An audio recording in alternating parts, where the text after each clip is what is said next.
Mucus au mazingira ya kwenye mlango wa kizazi hayana uteute wa kutosha au uteute ambao unaruhusu mbegu za kiume kuweza kupita kwenda kurutubisha yai. Kupata hedhi zenye maumivu makali, pengine hata kukosa hedhi kabisa. Uzazi unakuwa unashindikana, unatafuta mtoto na haupati. Inaweza ikawa dalili za moja kwa moja kwamba unaweza ukawa na cervical stenosis. Katika hali ya kawaida, mlango wa kizazi huwa unatakiwa kuwa wazi. Mlango wa kizazi unatakiwa kuwa wazi ili kuweza kuruhusu mbegu za mwanaume zipite na kuenda kukutana na yai, ambapo yai likirutubishwa ndio huwa linatengeneza mtoto. Sasa katika cervical stenosis, mlango wa kizazi unakuwa umefunga. Mlango wa kizazi ukifunga, huwa unazuia zile mbegu kupanda juu na kwenda kurutubisha yai. Hivyo hata kupata ujauzito inakuwa vigumu. Lakini kuna wanawake wengine, sio kwamba tu wana cervical stenosis, cervix inaweza ikawa iko wide enough kuweza kuruhusu mbegu za kiume kupita,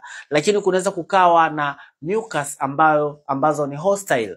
Ni mucus au mazingira ya kwenye mlango wa kizazi hayana uteute wa kutosha au uteute ambao unaruhusu mbegu za kiume kuweza kupita kwenda kurutubisha yai. Hawa wanawake pia wana namna yao ambao wanaweza wakasaidiwa. Kwa hao wanawake ambao wanaweza kuwa na cervical stenosis, operation huwa inawasaidia kwa kiwango kikubwa.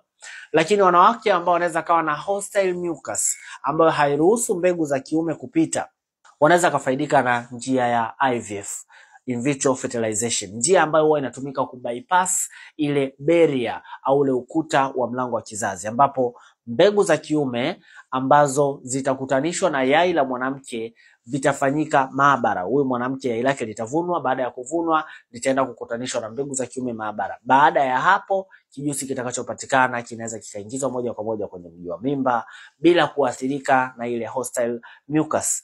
Au tunaweza tukatumia njia ya IUI, intrauterine insemination, ambapo yai la mwanamke litarutubishwa kwenye mirija yake ya uzazi, ambapo mbegu za mwanaume zitaingizwa moja kwa moja kwenye mirija ya uzazi baada ya mwanamke kupevusha yai. Hivyo mbegu hazitaathirika na ile hostile mucus.